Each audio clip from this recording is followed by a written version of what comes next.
broker at Flex Group Real Estate. Going to dig into the MLS data a little bit this morning. I'm going to try to put some of these out for different neighborhoods. Basically, you're looking at the back-end system of our North Texas Real Estate Information System, or Metro Texas database. I have it set right now to basically include all property types. Let's switch this. Just a single family. So all single family homes in the North Texas area. We'll add townhomes and condos too, because those are single families really. So basically any residential home in the North Texas area, these are going to be the numbers. Right now I've got it set to a 10-year window. So you're looking at the past 10 years. I'll go ahead and maximize this out for the max, which I believe it goes back 20 years on this database. But in North Texas, you can kind of see a very just slow and steady, kind of slow. And then right here around 13 is where you really kind of start to see the recovery from the 2007 crash, or things kind of normalized really again after that. And then things just kind of slowly start creeping up here, right? Just median price just ticking up. And then basically it got to right about here, really right about here, towards the end of COVID, or at least when they had that first little lockdown. They were talking about doing a second lockdown, basically. That's when around this time frame was. And then right here you see kind of an insane increase in average prices. This is that time frame when you had people moving in. My personal opinion is, after COVID went through about a year, people saw that some states were going to be very, a little more archaic when it came to regulations as far as making people stay in, forcing businesses to close, all these kind of things. I believe that's why you saw such a large influx to Texas, as well as we've always kind of had a large corporate exodus to this area, at least my whole career in real estate. And for really most of my 40-year life here in Texas, you've seen large companies slowly but surely moving here. I got one of my biggest clients early on in 2007 from an AT&T transfer, when they transferred a bunch of executives to Dallas. So this is what you're seeing right here, is this peak, and then you see it dipped here, but the reality to me is people are saying, hey, we're looking for a huge crash again. In North Texas, I don't know that you're going to necessarily see that quite the way that people would expect it, mainly because of just demand. We have a lot of demand still, especially pent-up demand on people who are on the sidelines, who are wanting to buy houses, but interest rates are too high for them, or basically they set their mind on something, and then when interest rates went up a couple ticks, ultimately they can't afford that anymore, and they may not want to buy what they can't afford at the time. And they may just want to rent, etc. So a lot of reasons for that it won't.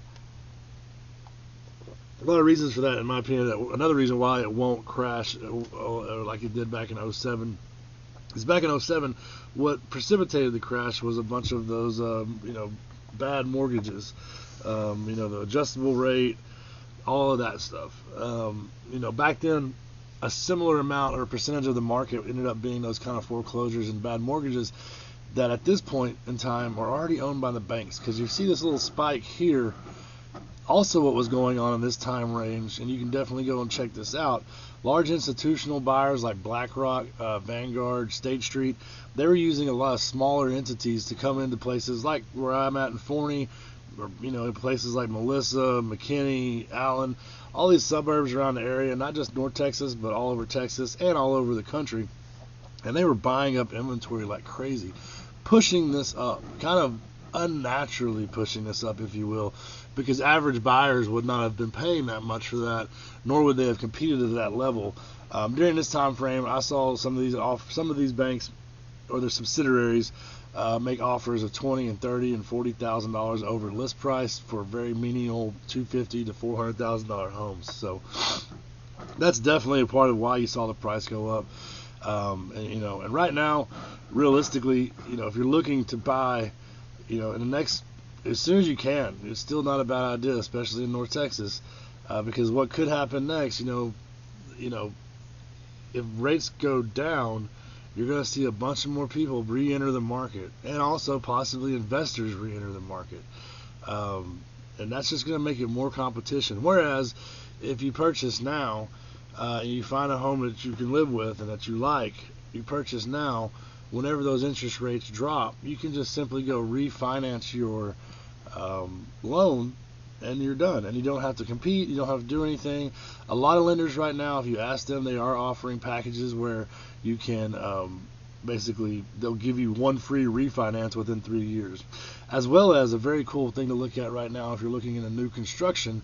Let's look at the new construction sales prices. It's probably going to mimic the line we just saw. Yeah. Except for this crazy spike right here. That's weird.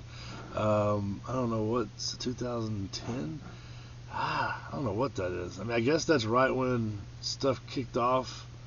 Kind of got going again after the crash. You had the $8,000 tax credit was still in full effect.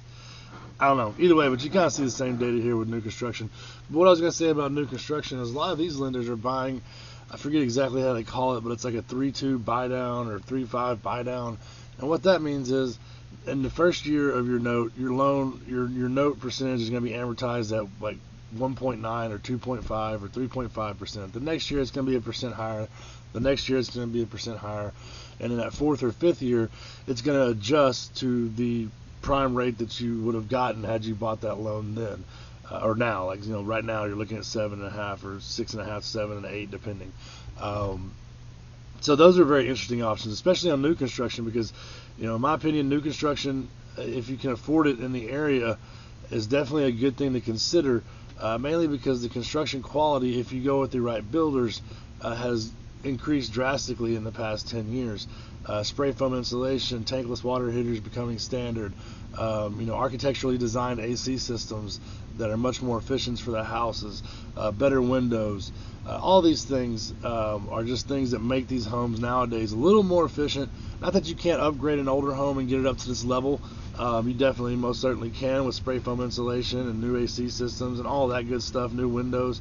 But, however, in some of the areas, you're going to get this stuff right off the bat. As well as if you're going into the higher end, luxury type stuff, just some of the cool new smart home features they have are just, out of this world, honestly, for, like you said, your 700,000 to $1 million and up range. You have all kinds of automations and things of that nature that just make the home, amazing and a great option right now. So let's check out, I wanted to show one thing on the closed sales. So closed sales, look at this. Oh, yeah, let's go back to the 10 years. I think that shows a little bit better. Yeah, this one does show it a little bit better. But you can just kind of see here, this is how the market goes, up and down. These ups and downs is normally, typically going to be winter and summer. But this one, this one's not showing exactly the same as I thought it would. But it's pretty close. I mean, closed sales kind of go all over the place. And this is another reason why when people say what's the best time of year to buy or sell, in North Texas, I don't really go into the traditional wisdom that there's going to be a best time of year to buy. We are a very busy metroplex. There are people moving in and out at all times of year. So the best time to put your house on the market or buy a house is really when it's convenient for you and just fits your schedule and timing in your life. Like, do you have a lease ending? Do you have a new job starting? Do you have somewhere you want to be? All of these things. As far as timing the market for your best price, that's as hard as anything to do. The main thing you can do is look at the market when you're ready and do your best at that point. So, and that's why we suggest you work with Flex Group Real Estate, because the main thing we do is we make negotiations in a place where it really can save you money, and that's conditioned. Because my hypothesis for the 15 or 16 years I've been a broker is that your property, its condition, and its location are going to be what determines its price. Sure, as a seasoned agent, what I can do, or any seasoned agent, is I can walk in and tell you, hey, your house looks great, we're going to do an amazing job, this is going to be easy. Or I can walk into your house and say, hey, listen, we could sell it now, you're probably going to miss out on $20,000 or $30,000 because you don't have fresh paint, you don't have fresh flooring, it's cluttered, all of these things, and help you make those decisions to see if it's worthwhile to spend the money and time to get the house in the condition you need to get top dollar. Or, a lot of people these days are calling companies still like Open Door and stuff and just selling stuff as is. I would say before you sell the Open Door as is, put it on the open market. Opendoor and these big companies are still going to be there. But if you put it on the open market as is, you may find a family or somebody who's willing to purchase it and pay more than Opendoor ultimately. And now that home belongs to a family and not just to a large company that's just going to rent it and use it as an asset ultimately. And what we have seen recently is these large companies realistically use this large real estate play in order to do a huge tax write-off for themselves because they lost so much money on overpaying for all these houses and artificially inflating the market. But hey, Wall Street's going to Wall Street, right? Anyways, this has been RJ Avery with Flex Group Real Estate. If you check the comments, it's going to be pretty cool. One thing I'm going to like about these kind of videos is if you check the comments, you're going to see that you're going to be able to click on some different links that are going to give you a live feed of these graphs up to date to the day. Now, I'm recording this in the middle of September of 2023, but if you stumble across this video 6 months to a year from now, you can click on those links and see the live link to the MLS data as it's grown or as it's changed over the past time since I've set this out. So once again, this has been RJ Avery with Flex Group Real Estate. I hope you have